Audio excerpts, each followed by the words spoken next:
नमस्कार प्यारे बच्चों, आज हम शिक्षा निदेशालय द्वारा जारी वर्कशीट नंबर 11 में नकदी फसल और एवं आवश्यक जलवायु के बारे में पढ़ेंगे, जो सामाजिक विज्ञान के कक्षा 10 से संबंधित है। तो चलिए आगे बढ़ते हैं। पिछली वर्कशीटों में हमने कृषि के बारे में पढ़ा था और आज हम इस वर्कशीट में नकदी फसल के बारे में जानेंगे कि नकदी फसल क्या होती है। तो नकदी फसल एक प्रकार से व्यापारिक फसलें ही होती हैं जो लाभ कमाने के उद्देश्य से बोई जाती हैं और ये लाभ फसल के रूप में भी जानी जाती हैं। यानी खेतों में खड़ी हुई फसल को डायरेक्ट ही बेचा जा सकता है मंडियों तक। डायरेक्ट जो उत्पादन यानी जो किया जाता है वो लाभ कमाने के उद्देश्य से होता है और डायरेक्ट खेतों से डायरेक्ट मंडी तक इन फसलों को ले जाकर बेचा जा सकता है।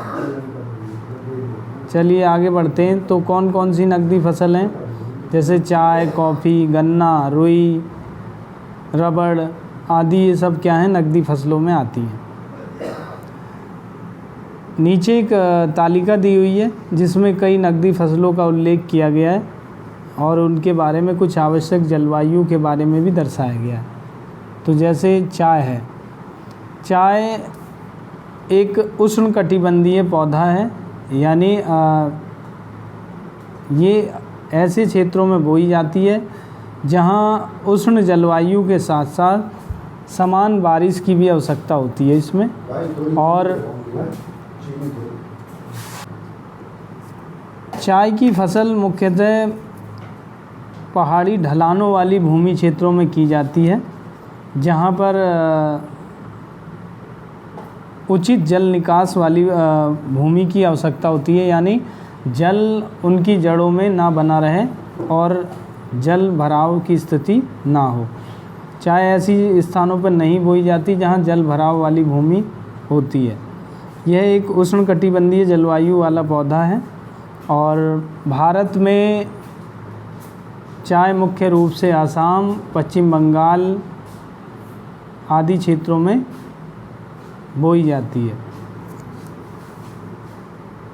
चाय की झाड़ियों को साल भर गर्म और नम्र पाले से मुक्त जलवायु की आवश्यकता होती है और वर्ष भर समान रूप से वितरित नियमित वर्षा, यानी पूरे वर्ष फुहारों वाली वर्षा की आवश्यकता होती है। चलिए अगली फसल की ओर बढ़ते हैं।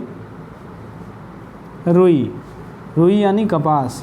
कपास भी एक नकदी फसल है और यह मुख्य रूप से महाराष्ट्र और गुजरात राज्य में बोई जाती है, जहाँ काली मिट्टी वाला क्षेत्र पाया जाता है।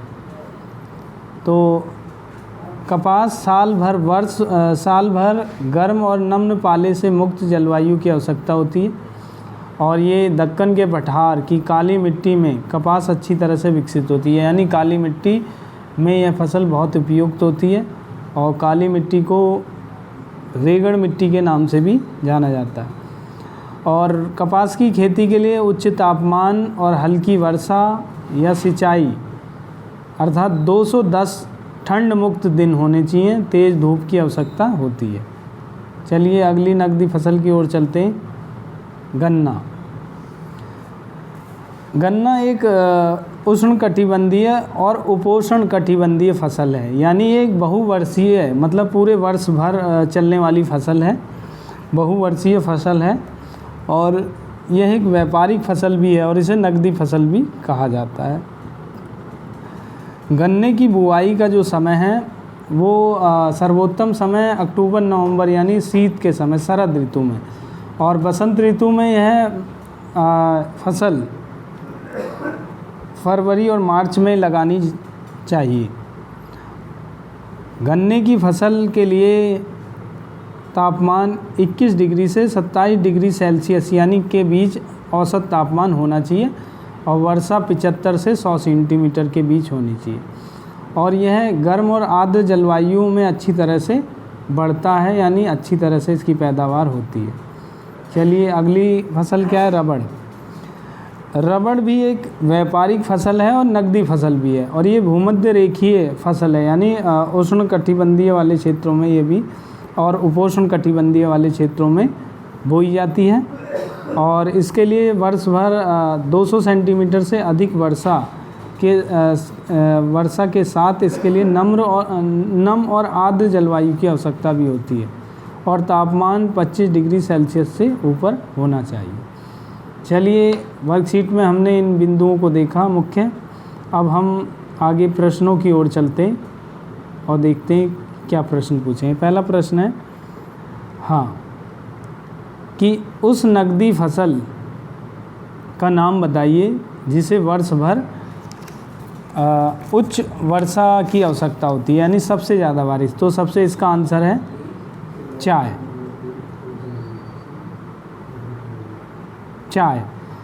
पहले का आंसर है, यानी अब चाय के लिए उच्च वर्षा की आवश्यकता होती है पूरे वर्ष भर। दूसरे क्वेश्चन की ओर चलते हैं। कपास उगाने के लिए किस प्रकार की मिट्टी की आवश्यकता होती है? मैंने पीछे ही बताया आपको, कपास के लिए काली मिट्टी की आवश्यकता होती है।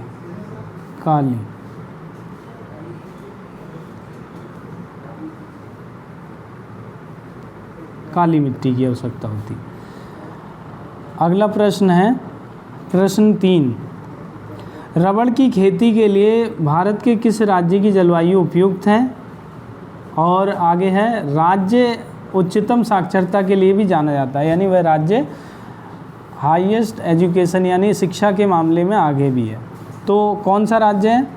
केरल। यानी रबड़ की खेती के लिए केरल की जलवायु सर्वोत्तम है। सबसे ज़्यादा यानी रबड़ उत्पादन होता है तो वो केरल में होता है। चलिए अगले प्रश्न की ओर बढ़ते हैं। Question number 4। चाय की फसल उत्तर पूर्व के पहाड़ी क्षेत्रों में पाई जाती है जबकि उत्तरी भारत के पहाड़ी क्षेत्रों में नहीं, ऐसा क्यों? ये क्वेश्चन पूछा गया है। यानी यानी पहाड़ी क्षेत्रों में चाय बोई जाती है, लेकिन उत्तर भारत के उत्तर पूर्वी जो नॉर्थ ईस्ट का जो इलाका है वहाँ तो चाय बोई जाती है, लेकिन उत्तर भारत के पहाड़ी क्षेत्रों में ही क्यों उगाई जाती है और उत्तर भारत की पहाड़ियों में क्यों नहीं? तो इसके बारे में तो इसका जवाब यह है कि उत्तर पूर्वी भारत जो है वहाँ की जो पहाड़ी क्षेत्र हैं वहाँ एक तो वर्ष भर अच्छी बारिश होती है और लगातार बारिश होती है, जबकि उत्तर भारत के पहाड़ी क्षेत्रों में पर्याप्त बारिश यानी वर्षा नहीं हो पाती है। एक वजह ये है कि कम बारिश के कारण उत्तर भारत के पहाड़ी क्षेत्रों में चाय नहीं बोई जाती है, जबकि उत्तर पूर्वी जो भारत है वहाँ पे वर्षा अधिक होती है। और दूसरा, चाय की खेती के लिए उचित उचित ढलाव वाली भूमि जो है उत्तर पूर्वी भारत में अधिक है, जबकि उत्तर भारत में पहाड़ी क्षेत्र सीधे ढाल वाले हैं। इसके अलावा उत्तर भारत के पहाड़ी क्षेत्रों में शीत जलवायु लंबे समय तक पाई जाती है, जबकि पूर्वोत्तर भारत में उष्ण यानी शीतोष्ण यानी शीत के साथ साथ उष्ण जलवायु भी पाई जाती है। और इस कारण उत्तर पूर्वी भारत में चाय की फसल उगाई जाती है। तो ये आज के प्रश्न थे वर्कशीट में। आशा करते हैं कि आप इस वर्कशीट को अच्छे से पढ़ेंगे, समझेंगे और दिए गए प्रश्नों को अच्छे से सॉल्व कर पाएंगे, इनके उत्तर दे पाएंगे। और सभी इस वर्कशीट को अच्छे से पढ़ें। धन्यवाद।